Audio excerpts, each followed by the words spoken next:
أحمد جملة البرايا أحمد مدحه بذا الخديم أحمد رب الإله والنبي أحمد وسيلتي له وإني أحمد إني على أحمد ربي أحمد فضلا وخير القول إني أحمد أحمد هذا قال إني أحمد لأن خير. أعوذ بالله من الشيطان الرجيم. بسم الله الرحمن الرحيم. الحمد لله رب العالمين والصلاة والسلام على أشرف المرسلين سيدنا محمد صلى الله تعالى عليه وسلم.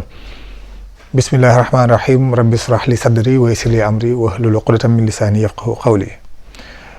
Assalamu alaikum wa rahmatullahi ta'ala wa barakatuhu, amis téléspectateurs de Lamp Fall. Merci de suivre les programmes de la télévision, mais également votre émission Serigne Touba par lui-même, qui revient aujourd'hui, comme d'habitude, avec notre frère Abdallah Fahmi. Assalamu alaikum.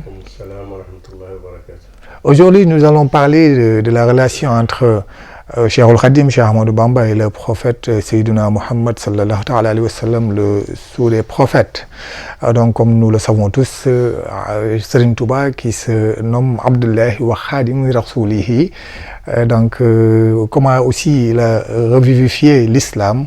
Tous ces points, on va essayer de l'aborder avec notre cher frère Abdallah Fahmi. Serigne Touba, vivificateur de l'islam, mais Serigne Touba en tant que Khadim Rasoul. Bon, Serigne Touba, il dit Rama Rasulullah min ilahi kawni Khadimu Abdullah. Le prophète a sollicité d'Allah que je sois son serviteur et l'esclave de Dieu. Le serviteur du prophète Mohammed sallallahu Khadim Rasulullah sallallahu et Abdullah. Donc, le prophète Mohammed sallam a sollicité ça d'Allah, qu'il soit son serviteur. C'est pour ça qu'il est Khadim Rasoul. Il a eu à affronter un challenge que personne n'a pu relever avant lui. Et il a gagné son challenge, il a gagné ce titre, il a gagné cet honneur de servir le prophète Mohammed sallam. Et ce challenge, c'est Serigne Abdul Ahad qui l'a expliqué, le troisième calife, fils de Serigne Touba. Il a expliqué que le prophète Mohammed sallam, quand il était venu voir Serigne Touba avec Ahl Badr, et qu'il lui avait annoncé qu'il était devenu le qutb de son époque, comme avant lui, Cheikh Abdul Qadir Jilani, Abul Hassan Shadli, Cheikh Ahmed Tijani, qui est le qutb. Non, mais le qutb ne peut pas exercer sa fonction avant 40 ans. Et Khadim Rasoul avait 39 ans, 9 mois. Mais le prophète Mohammed sallam a dit peut lui raccourcir le temps pour qu'il occupe sa fonction. Khadim Rasoul a dit que lui, ce qu'il voulait, c'est qu'il soit en compagnie perpétuelle du prophète Mohammed sallam, comme les compagnons de Badr qui accompagnaient le prophète dans cet événement. Donc, le prophète Mohammed sallam lui a dit que mes compagnons ont obtenu cette station par la bataille de Badr. Et la bataille de Badr n'a pas d'équivalent. Parce que si les musulmans avaient perdu dans cette bataille, il n'y aurait plus d'islam sur terre. Donc, aucune bataille ne peut valoir Badr. Mais, pour atteindre cette station, il y a des épreuves que personne n'a pu relever. Parce que celui qui va s'y engager et s'il faillit en cours de route, il va demander l'assistance d'Allah pour le secourir, il va perdre tous ses acquis.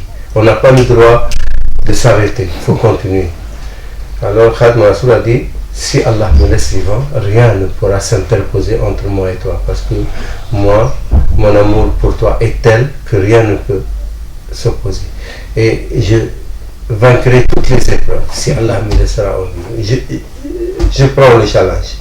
Il a pris le challenge Khadim Rasoul et c'était l'exil au Gabon. C'est pour ça Khadim Rasoul il dit قدمني الله على الخدام بالمصطفى المثبت الأقدام من شك في ذلك فليجرب ومن يجرب فأب التغرب. Allah m'a mis en avant de tous les serviteurs par la grâce du prophète élu. Et celui qui doute de ce que je dis n'a qu'à rivaliser avec moi. Et pour cela, il faut qu'il parte pour l'exil comme je l'ai fait.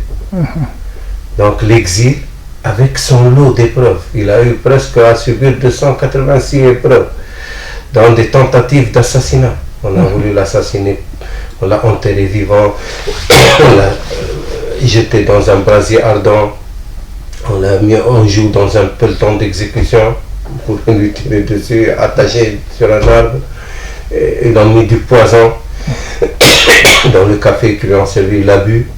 Mais toutes sortes de tentatives lancées n'ont pas. Donc c'est pour ça que c'est pas ingrate qu'on y arrive en faisant de la méditation, de la prière nocturne. Non, non. Ça c'est les épreuves. Et le prophète Mohammed sallallahu alayhi wa sallam, il dit ashaddu an-nasi ibtila'an al-anbiya'u thumma al-amthal thumma al-amthal. Les plus éprouvés des êtres humains sont les prophètes. Après les plus exemplaires, après les plus exemplaires. Donc c'est par ces épreuves qu'on arrive à ces stations. Peut-on dire que ce titre, il l'a acquis même au cours de cet exil, quand il disait Allamani Rahman fi Safina bi annani khadim al Madina. Quand il a déjà pris le départ pour l'exil, on a mis dans... Déjà, les épreuves ont commencé ici. On l'avait mis dans une... Ouais, à Dakar, à Saint-Louis même. Ouais, effectivement. Donc, on a commencé, même en cours de l'exil, à Dakar aussi. On l'a mis dans une cellule avec des tessons de bouteilles, avec une odeur insupportable. Donc, les épreuves ont commencé. Donc, dès qu'il a commencé ces épreuves, déjà, Allah lui a notifié. Effectivement. On appelle ça tarif. On a notifié qu'il était le serviteur.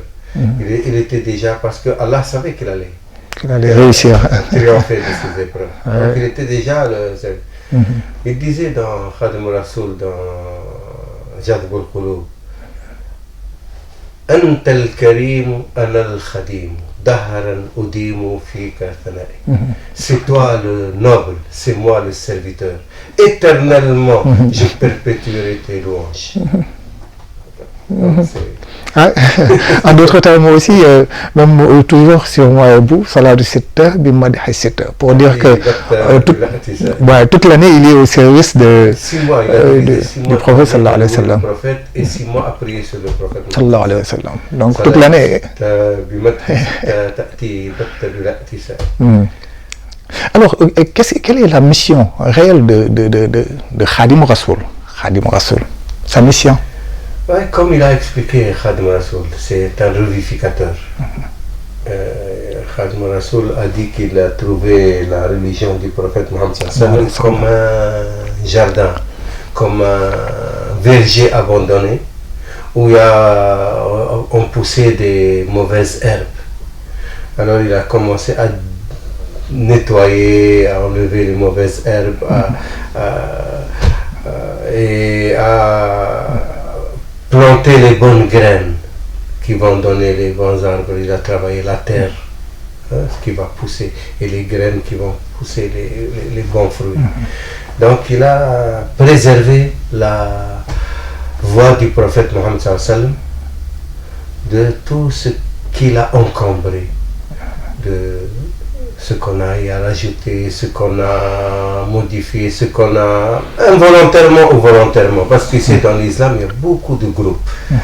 Mais Khadim Rasoul, il a dit sa voie, la voie de Khadim Rasoul est iman par le tawhid, islam par le fiqh, ihsan par le tasawwuf.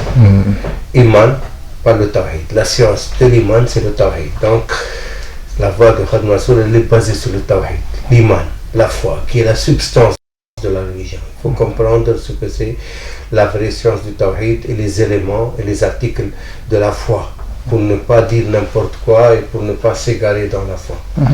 Après, islam par le fiqh. Il faut connaître le fiqh pour pouvoir parfaire ses adorations. Parce qu'Allah, il veut qu'on l'adore comme il veut, pas comme on veut. C'est vrai. Et après, ihsan par le tasawwuf. Le tasawwuf, sont les adab. Comment avoir les bonnes attitudes. L'adab avec Allah, l'adab avec les humains, avec son prochain, et l'adab avec soi-même. Donc, l'adab avec Allah, de respecter ses commandements et s'abstenir de ses interdits. Les adab avec son prochain et d'aimer pour ton prochain ce que tu aimes pour toi-même. Et les adab avec toi-même, de maîtriser ton âme et de ne pas la laisser courir ses passions, de ne pas laisser s'entraîner par les tentations, de ne pas laisser Satan te faire des suggestions et t'induire en erreur, de ne pas laisser le monde phénoménal t'attirer. Khadim Rasoul, il dit 4 ennemis, l'humain il a. Dunya, Shaitan, Hawa, Nafs. Le monde phénoménal, Satan, la passion, Hawa, et Nafs, l'âme charnelle. Voilà. Et pour ton prochain, aimer ton prochain comme toi-même. Aimer pour ton prochain ce que tu aimes pour toi-même. Khadim Rasoul, il dit لا تعاد من تراه فاه يقول لا إله إلا الله ولا تعاد من تراه فاه يقول لا إله إلا الله. Ne sois jamais ennemi de celui dont la bouche prononce la ilaha illallah. Donc tous ceux qui disent la ilaha illallah, s'ils sont des musulmans, ils disent la ilaha illallah Muhammad Rasulullah, c'est ton frère. S'il n'est pas musulman mais il dit la ilaha illallah, tu dois le respecter. Même s'il dit là, parce que le prophète Mohammed sallallahu alayhi wa sallam dit Man qala la ilaha illallah dakhala al-jannah. Celui qui dit la ilaha illallah entrera au paradis. Il n'a pas dit la ilaha illallah Muhammad Rasulullah. Il a dit la ilaha illallah. Et il l'a répété plusieurs fois, dans plusieurs occasions. Donc, il faut savoir que nous, on n'est pas là pour être ennemis de nos frères humains. Même s'ils ne partagent pas ta religion. Même il ne doit pas être ton ennemi. Tant qu'il ne se pose pas lui comme ton ennemi, tant qu'il ne t'attaque pas dans ta religion, dans ta foi, il ne t'attaque pas tes biens, ta famille, ta personne, tu n'as pas... Au contraire, tu dois le guider. Parce que la meilleure chose pour le musulman, c'est de guider quelqu'un vers la vraie foi. Allah guide par toi un seul être humain, c'est mieux que pour toi que posséder Haml Ni'am, ça veut dire les chameaux rouges à l'époque, c'était le meilleur des fortunes. Comme tu dis aujourd'hui, les héros Israël. C'est-à-dire c'est mieux pour toi que de posséder les richesses de la terre. Donc, notre religion nous exhorte à amener les gens vers la foi. Pas les chasser de la foi. Tu viens un musulman, tu lui dis non, toi tu fais du bid'a, toi du shirk, toi, tu vas sortir les musulmans de l'islam, ou tu veux amener les non-musulmans à l'islam. Donc c'est pour ça que Khadim Rasoul a apporté une foi pour ouvrir large les portes. Absolument. De l'islam. Donc lui, il n'est pas là pour des tariqas ou bien des courants comme on a l'habitude de le voir, mais il est là pour l'islam, comme il l'avait dit, l'il Mustafa, Nawaytuma, Ijaddidu Sunnatul Kharawi Ahmadou. Mais également, le mot Mouridullah, Aïn Mouridullah, ce qui aspire vers Allah, n'est-ce pas? Tu sais, dans toutes les tariqas soufis, le disciple il s'appelle Mouridullah. Le Mourid, c'est celui qui veut la face d'Allah, qui cherche l'agrément d'Allah. Mouridullah, aspirant vers Allah. Maintenant, Khadim Rasoul, sa voix, par exemple, tu vois la Tijani, c'est la voix de Cheikh Ahmed Tijani. Cheikh Ahmed Tijani, c'est le qutb de son époque. Et il y a une chose aussi qu'il faut bien connaître. Le qutb ne peut pas, de lui-même, ouvrir une voie dans l'islam. Non? Il va appeler les gens vers le prophète Mohammed sallallahu alayhi wa sallam et Allah. C'est pas par des inventions qu'il va inventer. Il faut faire ceci, il faut faire cela. Tu vois, chaque tariqa a son word, a ses pratiques, que ce soit wadifa, que ce soit... Tijaniya, Qadriya, Sazaliya. Chacun a ses méthodes. C'est le prophète Mohammed sallallahu alayhi wa sallam qui leur donne cette voie. C'est lui qui leur donne le... Et il faut qu'ils voient le prophète Mohammed sallallahu alayhi wa sallam comme je te vois, comme ça. À l'état de vie. Ça aussi, il faut comprendre. Les soufis comprennent ça, mais les non-soufis ne peuvent pas comprendre cela. Et même certains rejettent ça et ne refusent pas. Parce que, comme on dit Sayyid Ali, l'humain est ennemi de ce qu'il ignore. Quand quelqu'un ignore quelque chose, il ne te dit pas, non, ça je ne connais pas. Ah non, ça c'est pas vrai. Ça n'existe pas, parce que lui il ne le connaît pas. Mais chez les soufis, c'est très connu. Le qutb ne peut pas ouvrir une voie. Il y a des qutb, mais ils n'ont pas de tariqa. Il est dans une tariqa. Il y a des qutb dans la tariqa de Cheikh Abdel, des qadr, des qutb qadri. Cheikh Saadbou était un qutb. Cheikh Mohamed Fadl bin Mamin, c'était un qutb. Et c'était dans la tariqa de Cheikh Abdel Jilani. C'est de Mukhtar al-Kunti, c'était le qutb de son époque. Et il était presque arrivé au même grade que Cheikh Abdel Jilani, mais il voulait rester derrière Cheikh Abdel Jilani. Il ne voulait pas avoir sa voix. Donc, il y a les qutb qui n'ont pas leur voix. Mais ceux qui ouvrent une voix, une tariqa, c'est par l'autorisation du prophète Mohammed. Comment tu vas appeler une partie de la communauté du prophète Mohammed, tu le dis, vous faites ceci, vous faites ceci, vous allez obtenir ceci, vous allez obtenir, je vais être votre protecteur le jour du jugement, je vais être votre intercesseur. Et si tu n'es pas autorisé par le prophète Mohammed, tu vas avoir de graves problèmes. Le jour du jugement te dit, toi maintenant tu vas répondre de tout cela, c'est toi qui les as appelés. Et si tu n'as pas le pouvoir, tu vas endosser tous leurs péchés. Absolument. C'est une lourde responsabilité. Bien sûr, on ne peut pas de soi-même. Donc, le prophète, il voit le prophète Mohammed à l'état de veille.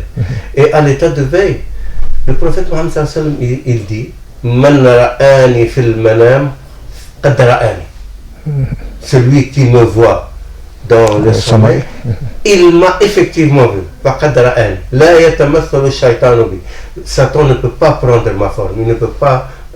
Parce que c'est quoi le sommeil et la veille? Il y a, quand tu es dans l'état de sommeil, ta conscience se déplace sur un autre plan. Et c'est là que tu vois des choses. Pourquoi on rêve, on voit des choses, des fois qui se réalisent dans la vie, des fois, c'est des prémonitions, rêves prémonitoires. Et dans l'état de veille, ta conscience, elle est là. Pourquoi? Parce que tes sens, ils sont attachés à ce monde. Ton toucher, il fonctionne. Ta vue, elle fonctionne. Ton oui, elle fonctionne. Mais quand tu dors, ta vue ne fonctionne pas. Absolument. Donc, ils sont résorbés à l'intérieur de toi. Donc, tes sens se déplacent dans un autre plan. Il n'y a pas une grande différence. Seulement, c'est un problème de conscience. Une modification de conscience. Une conscience modifiée. Donc, ceux qui arrivent à un certain stade de concentration, c'est ça, pour ça, les words, le dhikr, tous les exercices spirituels, pour que tu arrives à stabiliser ta pensée et pouvoir déplacer ta conscience. Donc, ils peuvent être comme ça, comme toi et moi, à l'état de veille, et déplacer sa conscience sur un autre plan où ils voient le prophète Mohammed, ils voient d'autres saints du passé, ou même ils voient des événements qui vont venir. Donc, parce que sa conscience, elle opère sur un autre plan, bien qu'il est en état de veille. Donc, ce n'est pas tellement extraordinaire pour les soufis, et même pour d'autres qui connaissent ces réalités-là. Khadim Rasoul, il voyait le prophète Mohammed à l'état de veille, et il le voyait constamment. Ça, c'est connu. Même en Mauritanie, je vais te raconter une anecdote d'après en Mauritanie, qui connaissent les savants mauritaniens. Khadim Rasoul, il est l'objet d'un consensus total en Mauritanie. Un jour, il y avait des savants qui justement disputaient ce point. Ils disaient non, on ne peut pas avoir le prophète à l'état de veille, ça c'est n'importe quoi. Le prophète depuis 14 siècles, à l'époque c'était 13 siècles de Khadim Rasoul, qu'il n'est plus là. Et comment on dit on veut le voir à l'état de veille? D'autres disent mais les gens le voient tout le temps.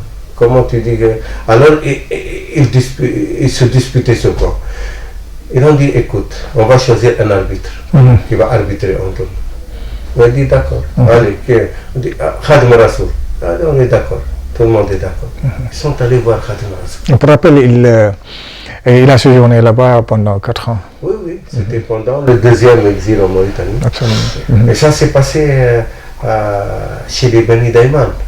C'était à Sarsara, chez les Beni Daïman. Cette anecdote, elle est connue. Alors, ils sont venus voir Khadim Rasoul. Ils lui ont dit voilà, on débat sur ce point-là et tout. Khadim Rasoul a dit écoutez, la vision du prophète Mohammed à l'état de veille, elle a été certifiée par des personnages propres, honnêtes, thiqa, oudoul.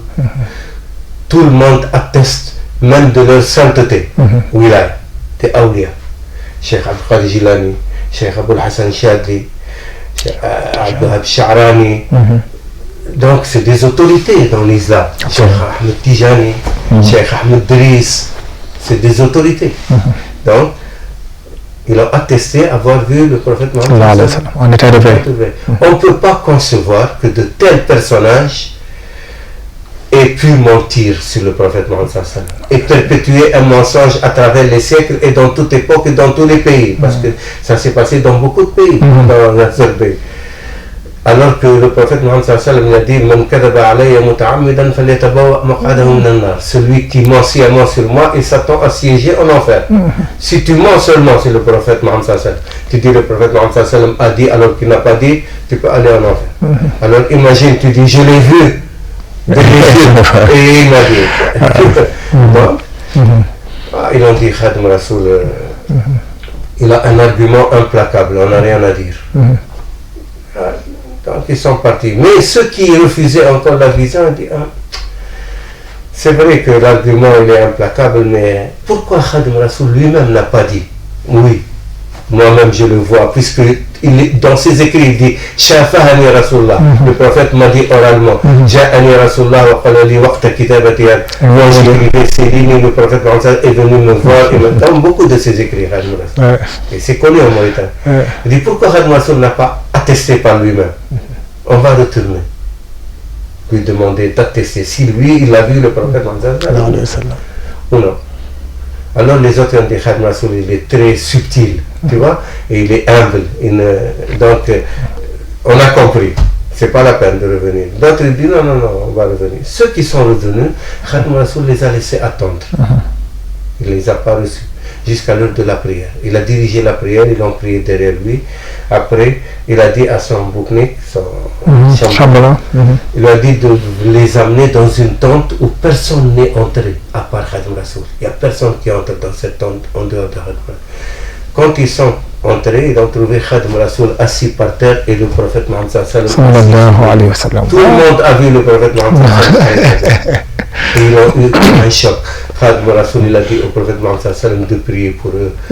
Alors il a prié le prophète Mohammed sallallahu alayhi wa sallam. Après il a ça, c'est une preuve tangible, probable. Ça, tout le monde, ils l'ont connu. Ça, une fois, je l'ai raconté à Madimba, qui était le secrétaire de l'OMVS ici à Dakar. Non, il est le député du Trarza. C'est un grand... Il était ministre en Mauritanie, il est très connu. C'est un mouride, un grand mouride. Madimba, il est formidable. Quand je lui ai raconté cette histoire, il m'a dit la même version m'a été racontée par Cheikh Hamd Ould-Tah. Cheikh Hamd Ould-Tah, c'est le Raïs Hayat al-Ulama. C'est le président de l'Assemblée des savants en Mauritanie. C'est l'un des plus grands savants de la Mauritanie. C'est Bani Daïman. Il est du Bani Daïman. Cheikh Hamd Ould-Tah. Il m'a dit Cheikh Hamd Ould-Tah m'a raconté la même version. Mais les Bani Daïman connaissent beaucoup de choses sur Khadim Rasoul, mais ils ne veulent pas le dire en public parce qu'ils ont peur que quelqu'un il dit non, c'est pas vrai, il va avoir des problèmes. Khadim Rasoul dit Tawafu man alayya ankara inda Allah wa nabi lan yashka. Les actes de ceux qui me dénigreront ne seront jamais acceptés d'Allah et du prophète. Donc, et comme en Mauritanie, ils sont subtils, les Bani Daïman ils sont très subtils, donc beaucoup de choses ils ne veulent pas les raconter. D'accord. Khadim Rasoul, ce titre il l'a obtenu 13 siècles après le prophète Sayyidina Muhammad sallallahu alayhi wa sallam. Ça existait avant, Khadim Rasoul? Bon, Bilal, il est connu comme Khadim Rasoul. Anas, il était Anas ibn Malik, il était connu comme... mais... C'est le compagnon des prophètes. Oui, les compagnons du prophète. Mais ce titre-là... c'est... Et puis comme je te dis, c'est pas Serigne Touba qu'il se l'est attribué à lui-même. C'est le Oui, c'est un titre assez particulier à Khadim Rasoul. Et d'ailleurs, il y a une anecdote extraordinaire. Un jour, chez moi à Touba, moi j'habite avec ses Muntaka à Touba. Donc il y avait, quand les Mauritaniens viennent, généralement ils viennent chez moi.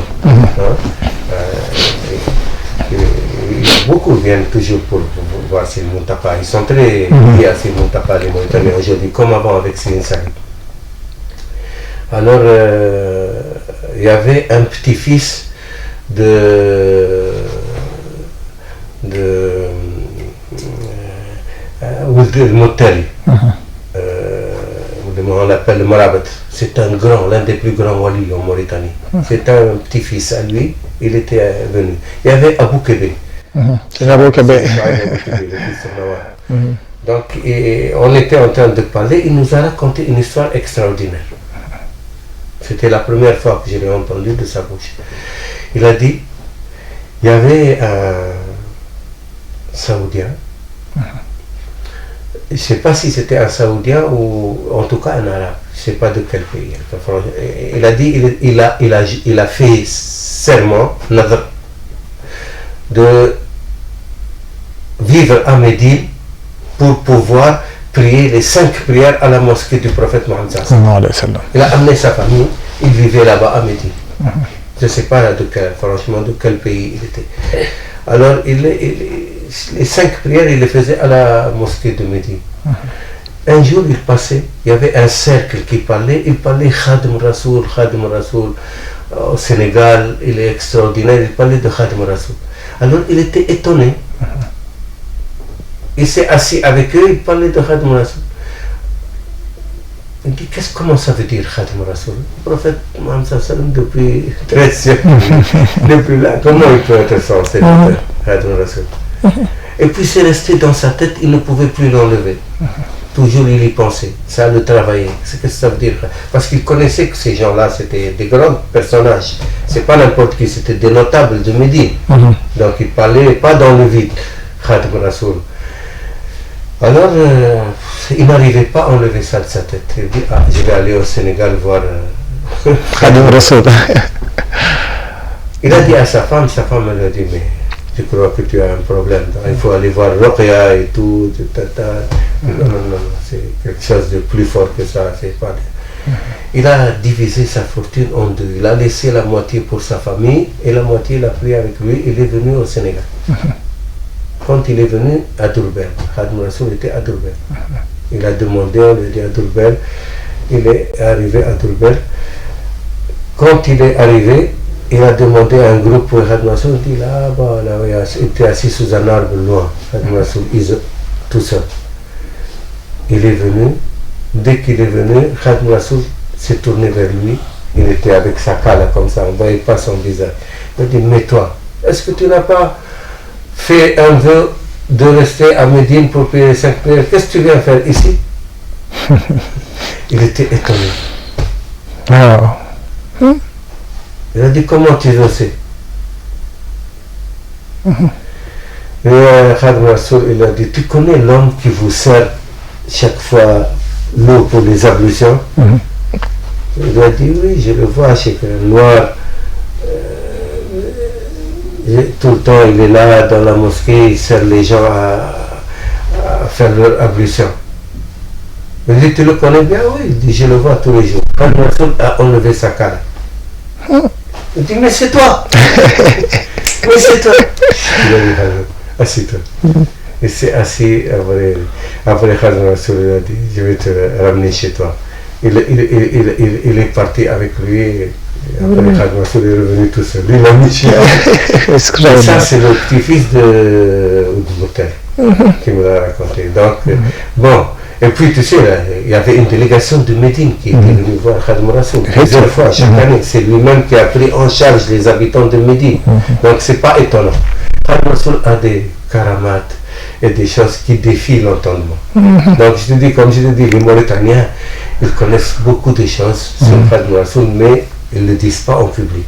Parce que maintenant, même le mouvement salafi est devenu fort en Mauritanie. Donc, ils ne veulent pas essayer des choses, ça, par exemple, certains de nos frères salafis ne peuvent pas imaginer ça. C'est difficile. Voilà. Donc peut-être d'après ces exemples que vous venez juste de donner sur les Mauritaniens, vous avez dit tout à l'heure une délégation de Médine qui est venue voir Khadim Rasoul. Peut-on dire que donc Khadim Rasoul n'est pas pour les mourides? D'ailleurs, tout le monde est mouride. Si vous êtes musulman, directement vous êtes mouride. Donc c'est pas une affaire de communauté, mais c'est Khalifatul Allahi fil ard. Oui, moi depuis longtemps j'explique ça parce que tu sais, ici on a wolofisé. Le mouridisme on l'a wolofisé. Je dis même pas sénégalisé, wolofisé, comme c'est une histoire wolof. Parce que, bon, c'est leur langue, le wolof, je comprends bien. Et quand on parle même dans des séminaires, Bon, les séminaires, maintenant, ça va, on parle en arabe, on parle dans d'autres langues. Mais avant, quand j'étais venu, ils parlaient que en wolof. Même les Watan et tout, en wolof. Et même des fois, c'est des griots, plus qu'ils parlent de Serigne Touba. Effectivement. Il y a une déformation de l'image du mouridisme. Tu vois, et les gens ne sont pas imprégnés par les écrits de Khadim Rassoul. Donc sa mission... Le mouridisme, c'est les écrits de Khadim Rassoul. Effectivement. C'est ça l'enseignement de Khadim Rassoul, ce sont ses écrits. Karamati, Khatouiyati. Mes produits sont mes écrits. Ils sont universels pour tout le monde. Et Khadim Rassoul, dis-toi bien, il n'a pas écrit une seule ligne en wolof. Il a écrit tout en arabe. Absolument. Parce que l'arabe, c'est la langue du Coran et du hadith, donc la langue de tous les musulmans. Et c'est par là qu'Allah s'adresse à toute l'humanité. Même avant. Maintenant, malheureusement, la langue arabe a été dévalorisée.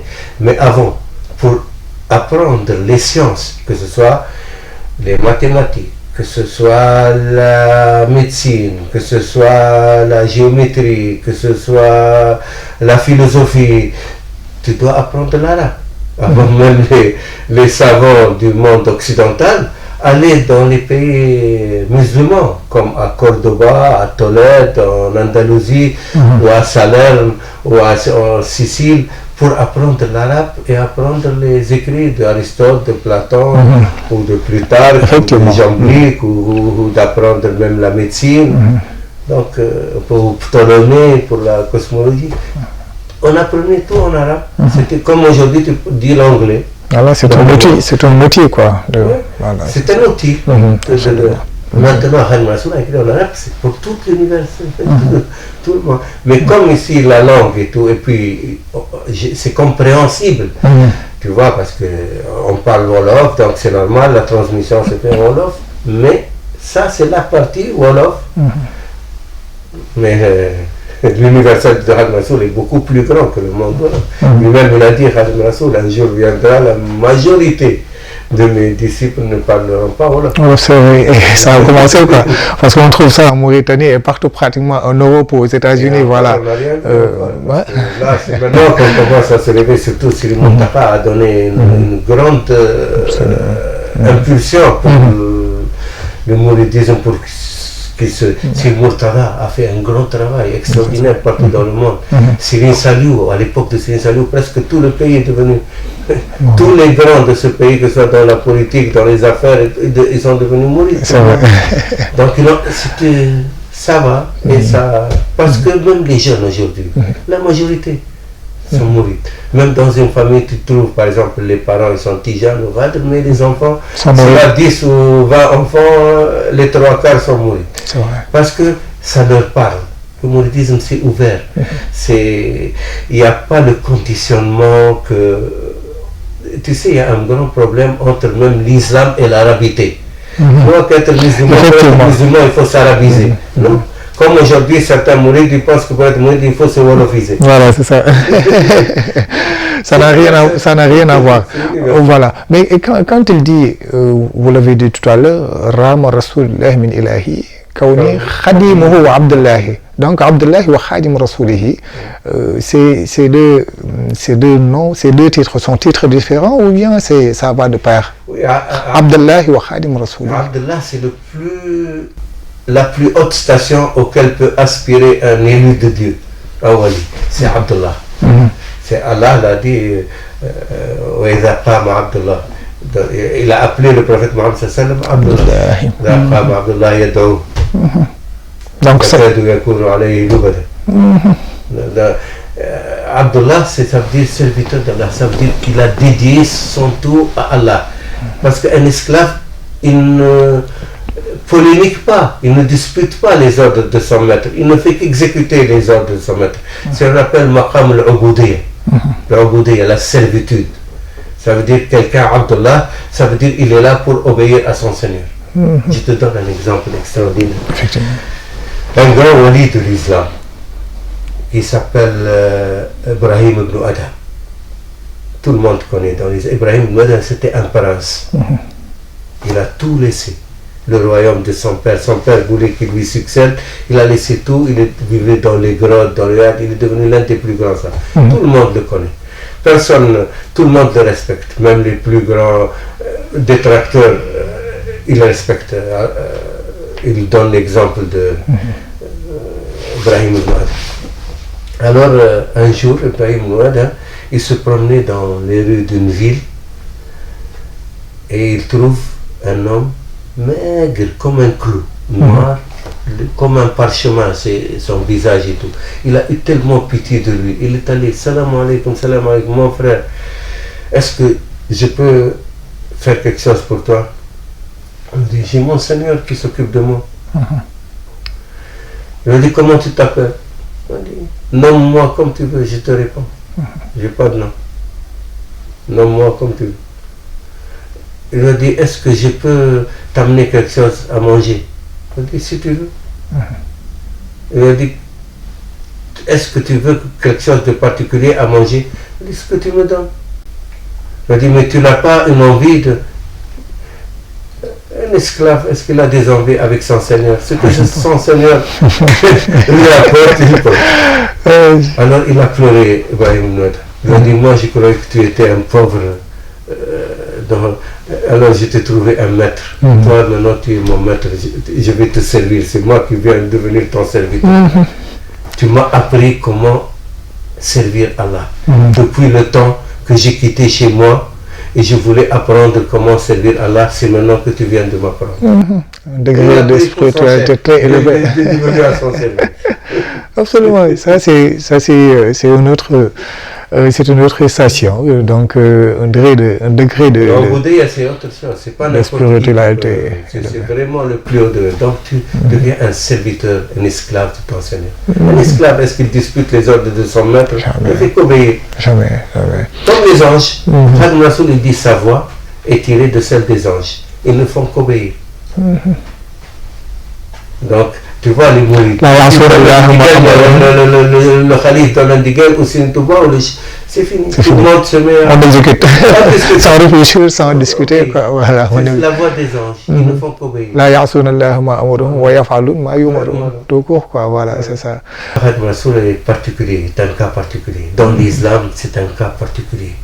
Khadim Rassoul, il a obtenu d'Allah ce qui est au-delà de l'entendement. Lui-même, il a dit, ce qu'il a obtenu d'Allah et du prophète Mohammed sallallahu alayhi wa sallam, il y a des choses qu'il n'écrira jamais et qu'il ne prononcera jamais. Parce que si mes disciples, les plus grands comme les plus petits, en connaissent quelque chose, ils vont tout laisser.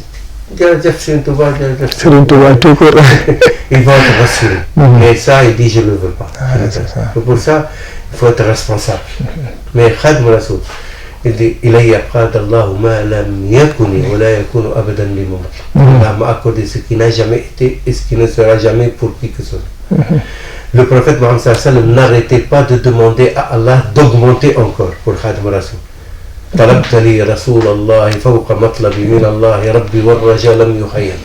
Tu m'as demandé auprès d'Allah, ô prophète, ce que je n'ai jamais osé demander et tes vœux ne seront jamais rejetés. Allah ne rejette pas et ne demande du prophète. Donc même le prophète Mohammed sallallahu alayhi wa sallam n'arrêtait pas de demander à Allah d'augmenter encore pour Khadim Rassoul.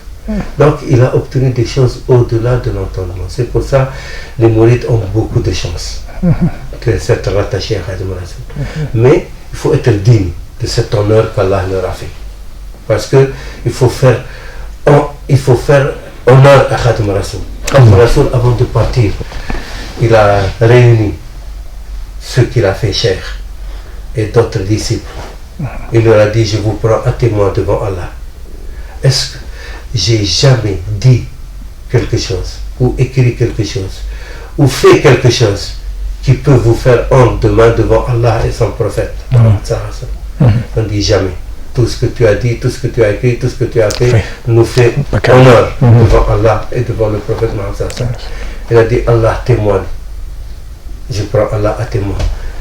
Maintenant, je vous dis une chose et je vous recommande fortement une seule chose. Ne faites jamais, n'écrivez jamais et ne dites jamais quelque chose qui peut me faire honte demain devant Allah et son prophète. Comme je ne vous fais pas honte devant Allah et son prophète, ne me faites pas honte devant Allah et son prophète. Donc les mourides doivent être conscients. Même si Sëriñ Touba t'a donné une assurance, parce qu'il a dit, il a demandé à Allah que tous ceux qui se rattachent à lui n'entrent jamais en enfer. Il a demandé à Allah, Allah lui a dit, ils sont ta propriété. Tu en fais ce que tu veux. ملكني البارئ والولي رقاب من اختاره النبي. Le Seigneur, notre Créateur, m'a accordé la propriété des âmes que m'a confié le prophète. Il m'a accordé la propriété. C'est la propriété. Mais ne faites jamais honte à Khadim Rassoul. Ne me faites jamais honte devant Allah. Parce que qui t'assure que Khadim Rassoul va te reconnaître comme son talibé? Toi, tu te prends talibé de Khadim Rassoul et tu n'écoutes pas et tu ne te conformes pas aux enseignements de Khadim. Peut-être Khadim Rassoul va te en quoi? Parce qu'il a dit Khadim Rassoul, j'ai 4 sortes de talibés. Il a clairement dit oui. 4 catégories de talibés. Ceux qui font ce qu'Allah leur commande et ce que le prophète Mohammed leur recommande. Le farz ou sunna. Et qui font la khidma pour moi. Ceux-là entreront au paradis sans jugement. Ceux qui ne font pas ce qu'Allah commande et le prophète recommande, ou ne le font pas totalement ou comme il faut, mais ils font la khidma pour moi. Ceux-là, ils peuvent être jugés dans cette vie et dans l'au-delà, je m'en charge. Parce que ceux-là, ils doivent accepter les critiques. Si on les critique, ils sont jugés dans cette vie, ils doivent... Effectivement, c'est ça. C'est pas de désobéir ou de ne pas faire. C'est eux-mêmes. Ils doivent accepter. Il ne faut pas... Très clair. Voilà. Amener des histoires tirées par les cheveux. Accepte. Puisque tu t'es mis dans une position, accepte. Ceux qui ne font pas ce qu'Allah commande et ce que le prophète Mohammed me recommande et ne font pas la khidma sur moi, pour moi, ils sont sur un mensonge évident, un mensonge patent, clair, net, évident. Ils mentent. En quoi ils sont rattachés à Khadim Rassoul? Et ceux qui font ce qu'Allah leur commande et ce que le prophète Mohammed leur recommande, mais ne font pas la khidma sur moi, pour moi. Eux, ils sont sur un mensonge latent. Absolument. Latent, caché. En quoi ils sont rattachés? C'est des musulmans, comme les autres. Il n'y a rien à dire, ils vont passer au jugement et Allah va décider. Décider de leur sort, voilà, c'est ça. Voilà. Donc ça c'est clair, quoi. Mais également quand il dit que je prends Dieu en témoin, que je fais partie des combattants de Badr. Ça, c'est le titre de combattant de Badr, ou bien il en faisait partie, exactement. Oui, parce que lui, quand le prophète Mohammed était venu le voir, qui lui a annoncé qu'il était le qutb de son époque, il était avec les compagnons de Badr. Et lui, il a dit que lui, il voulait être, Khadim Rassoul a dit qu'il voulait être comme avec lui dans sa compagnie permanente. Et le prophète Mohammed lui a dit, pour cela, il y a des épreuves qu'il a relevées. Donc il a gagné ça. Mais il a gagné encore d'autres chances. Ça défie tout entendement. Ce que Khadim Rassoul a obtenu d'Allah, ça défie tout entendement. Il a yaqad Allah ma lam yakuni wa la yakunu abadan li mumkin. Ma lam yakuni, ça veut dire des choses qui n'ont jamais existé et qui n'existeront pour quelqu'un d'autre. Allah lui a... Bon, je vais t'expliquer plus simplement. Un jour, Serigne Saliou m'a expliqué. Ça, c'est Serigne Saliou lui-même. Masha'Allah. Il m'a expliqué. Il m'a dit, Allah, comme si, écoute bien les paroles de... Comme si il a un magasin. Et quand il va envoyer un prophète, un envoyé, qu'il soit prophète ou rasoul, il lui dit de choisir ce qu'il veut dans le magasin pour l'assister dans sa mission. C'est pour ça qu'ils ont des miracles, qu'ils ont des choses extraordinaires, tu vois, les prophètes, pour attester leur mission. Mais la terre, elle peut rester des siècles sans prophète. Comme entre Sayyidina Isa et Sayyidina Mohammed, mais c'est 6 siècles. Donc, ce n'est pas des prophètes ou des rasul qui sont envoyés. Mais, par exemple, dans l'islam, c'est les saints, awliya. Donc, les mujaddid. Donc, certains, il y a des fonctions différentes. Un mujaddid, c'est un maître du fiqh. Un théologien, c'est un usuli. Les usuli, c'est pour corriger la foi des gens. Et le faqih, mujaddid al-fiqh, c'est pour corriger l'islam des gens. Et le qutb, c'est pour corriger l'ihsan. Donc, quand ils ont devant, il leur dit de choisir. C'est pour ça, dans les tariqas, les Qutb ont des privilèges. Il dit à ceux qui le suivent, si tu fais ceci, tu vas obtenir ceci. Il leur donne des exercices à faire, tu vois, pour obtenir certaines choses. Il y a beaucoup de gens qui ne comprennent pas ça, mais c'est des privilèges qu'ils ont obtenus. Donc, Sidi Saliou m'expliquer avec simplicité. C'est comme si Allah a un magasin. Et il dit à celui qu'il va envoyer, choisis ce que tu veux. Mais chaque chose a son prix. Absolument. C'est pour ça le prophète Mohammed sallallahu alayhi wa sallam, il dit les plus éprouvés des humains sont les plus exemplaires, les prophètes après les plus exemplaires après, parce que le prix c'est des épreuves. Hein? C'est vrai. Allah dit dans le Coran. Alif Lam Mim ahasiba an-nas an yutraku an yaqulu amanna wa hum la yuftanun. Est-ce que les humains croient qu'on va les laisser dire oui, on croit et on ne va pas les éprouver? C'est des épreuves. Maintenant, quand le tour de Khadim Rasoul est venu, Khadim Rasoul n'a pas demandé ce qu'il y a dans le magasin, il a demandé le magasin. C'est quoi le magasin? C'est le kun. Allah, quand il veut quelque chose, il lui dit kun. Il n'a pas un magasin, il prend des choses, il les donne. Il dit soit elle est. Son ordre, quand il veut quelque chose, il dit soit elle est. Donc, Khadim Rasoul, il a demandé le magasin, le kun. Et ça, Sidi Saliou m'expliquait ça parce qu'il m'expliquait un vers de Serigne Touba.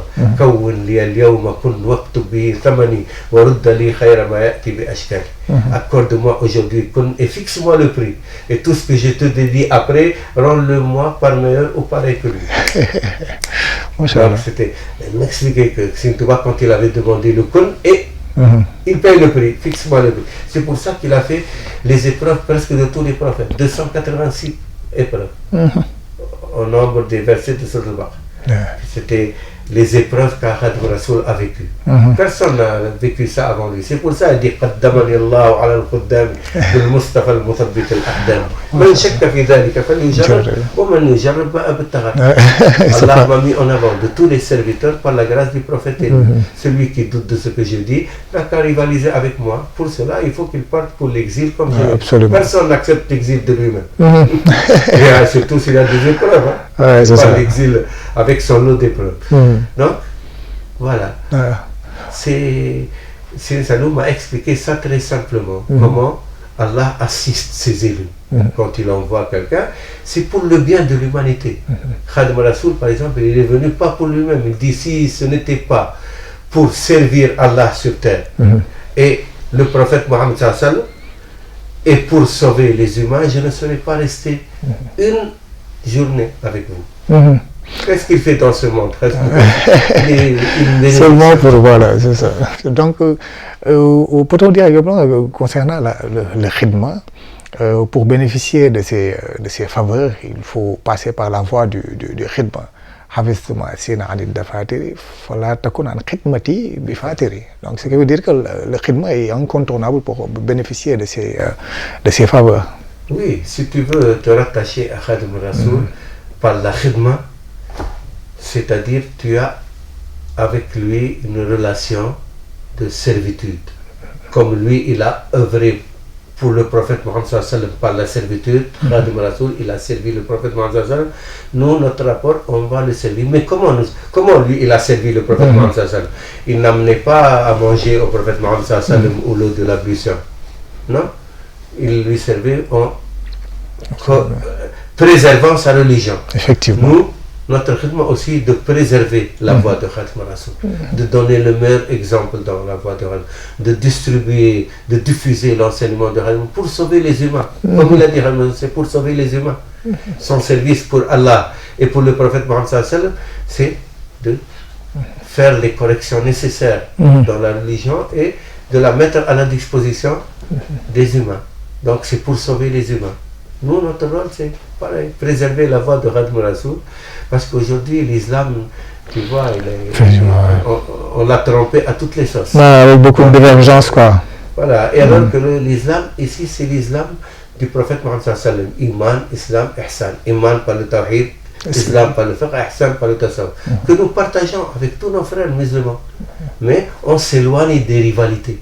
Nous, on n'a pas de rivalité avec qui que ce soit. On n'a pas de rivalité avec nos frères chiites. on n'a pas de rivalité avec nos frères zaïdites, on n'a pas de rivalité avec nos frères ibadites, on n'a pas de rivalité avec nos frères salafis. Bien que eux, des fois, ils cherchent des problèmes aux soufis, mais les soufis ne cherchent des problèmes à personne. Personne, voilà, c'est ça. Ils aiment tout le monde et ils intègrent tout le monde. Et on veut sauver tout le monde. Même les non-musulmans, nous, on veut les sauver. Malheureusement, les musulmans aujourd'hui, ils confondent entre le monde musulman et l'islam. L'islam, voilà. Le problème, c'est le monde musulman, c'est pas l'islam. L'islam est unique, n'est-ce pas? L'islam, il est préservé, il est le Coran, il est hadith du prophète Mohammed. C'est ça l'islam. Maintenant, ce qui est problématique dans l'islam, ce sont l'immigration, l'assimilation, l'intégration, le fanatisme, le problème de asservissement de la femme, polygamie, tous ces problèmes de société-là, maintenant, on les mange pour défigurer l'islam. L'image de l'islam, même pas l'islam, parce que l'islam, il est intouchable. C'est l'image de l'islam qu'on est en train de défigurer. Et le monde musulman, il marche dans cela. Je te donne un exemple, par exemple. Regarde, par exemple, il y a des guerres dans le monde musulman. L'Arabie Saoudite, Yémen, tous les jours, les bombardements, les gens, les pauvres dans la famine au Yémen. Regarde en Afghanistan, regarde en Syrie, regarde. Les gens sont impatients. Ça ne concerne presque pas, non? Mais pour une caricature, une image comme ça, le monde musulman bouge de l'Indonésie jusqu'au Mali, jusqu'au Sénégal, partout. Maintenant, les gens crient et tout. On a attaqué le prophète et tout, alors que ce n'est pas le prophète. C'est un coup de crayon. Là, il remue le monde. Ça n'a rien à voir. Regarde, c'est-à-dire où est-ce qu'on a le monde musulman, où est-ce qu'il en est. Alors que leurs frères se font tuer du matin au soir, ça les... Non. Elle parle des musulmans. Alors que nous, nos problèmes, c'est toujours les autres. Non, il faut qu'on prenne en main notre destin. C'est très important. Il faut qu'on prenne conscience de notre rôle. Allah a dit des musulmans, pas des arabes ou de qui que ce soit, des musulmans. Kuntum khayra ummatin ukhrijat lin-nas ta'muruna bil ma'ruf wa tanhauna 'anil munkar. Vous êtes la meilleure communauté suscitée pour les humains. Vous ordonnez le bien et interdisez le mal. Où est cette communauté qui ordonne le bien et interdit le mal? Où est-ce qu'elle est? Il faut qu'on se réveille, qu'on prenne acte et conscience de l'importance de la mission qu'Allah nous a donnée sur terre. Au lieu de passer tout le temps à se victimiser, à se plaindre. C'est des problèmes de géopolitique, de sociologie, et qui sont devenus un problème de... Du trésor. Et Serigne Touba l'a bien résumé sur ce vers. Vous l'avez dit tout à l'heure, l'islam, c'est le Coran, les hadiths et les adab. Kanzil kitab wal hadith wal adab. Mais la jama'a fiddatin wala jama'a sha'ab. Et c'est ça qui est le problème aujourd'hui. Ce qu'il dit, la jama'a fiddatin wala jama'a dhahab. Donc les gens peut-être sont là pour des intérêts un peu mondains. Ils s'attardent avec des conflits d'intérêts. Et les adab seulement. Donc c'est ça. De l'or et de l'argent. Donc c'est ça l'islam authentique. Les hadiths, le Coran et les adab. Et quand tu dis le Coran et le hadith, tout le monde est d'accord. Ça, tawhid, fiqh. Maintenant, quand tu dis l'adab, c'est le tasawwuf. Donc ce qui fait la particularité de... Le tasawwuf est tout dans les adab. Les adab, c'est les règles de bienséance. Et ça, ce qui manque dans le monde musulman. Les adab. Et ce qui fait la particularité de Khadim Rasoul. Des soufis en général. Khadim Rasoul particulièrement. Des soufis en général, c'est les adab. Machallah. C'en est fini pour aujourd'hui. Au mot de la fin.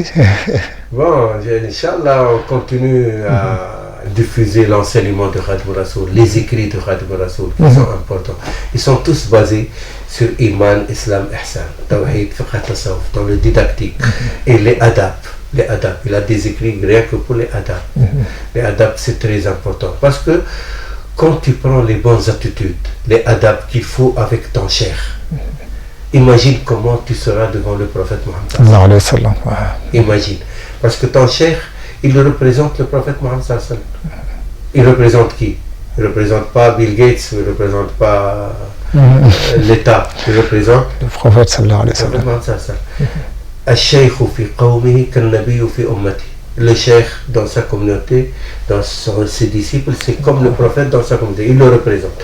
Donc tu prends les bonnes attitudes et l'adab avec lui, alors comment tu vas être avec le prophète Mohammed sallallahu alayhi wa sallam? Mais si quelqu'un il te dit oui c'est un homme comme toi et moi, même si tu es devant le prophète, tu vas dire c'est un homme comme toi et moi. Le prophète aussi, Mohammed sallallahu alayhi wa sallam, est un homme comme toi et moi. Mais seulement il est missionné par Allah. Lui aussi il est missionné par le prophète Mohammed sallallahu alayhi wa sallam. Donc Khalifat Rasulullah sallallahu alayhi wa sallam. Et Khalifatullah fil ard, c'est ça le rôle de celui qui a atteint la perfection humaine. La perfection humaine, c'est le prophète Mohammed sallallahu alayhi wa sallam. Et celui qui atteint la perfection ou approche la perfection du prophète Mohammed sallallahu alayhi wa sallam, الحقيقة المحمدية, il le représente الحقيقة المحمدية, la réalité du prophète. Donc ça c'est dans le tasawwuf, on le vit. C'est pour ça que les soufis sont très axés sur les adab. Ils t'apprennent les bonnes manières devant Allah, devant le prophète, devant ton prochain, devant tes parents, devant tes oncles, devant ton voisin. Parce que le prophète, les adab, même avec le voisin. Il dit كان جبريل يوصيني بالجار حتى ظننت أنه يورثه. Jibril tellement me recommandait le voisin, je croyais qu'il allait le faire hériter, qu'il allait avoir droit à l'héritage. Tu vois, donc les adab c'est important avec tout le monde. C'est tout un ensemble, Masha'Allah. Très important. Et heureusement les mourides ont cette partie très forte, la partie de l'adab chez les mourides. C'est quelque chose d'extraordinaire.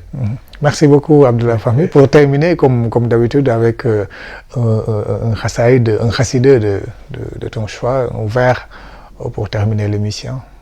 Khadim Rasoul, quand dans la chassid Muqaddamat al-Amdah, il était en train de louer le prophète Mohammed sallallahu alayhi wa sallam, et Ruh al-Quds, l'ange Gabriel, a insufflé dans Nafakha fi Rawa, insufflé dans son intellect.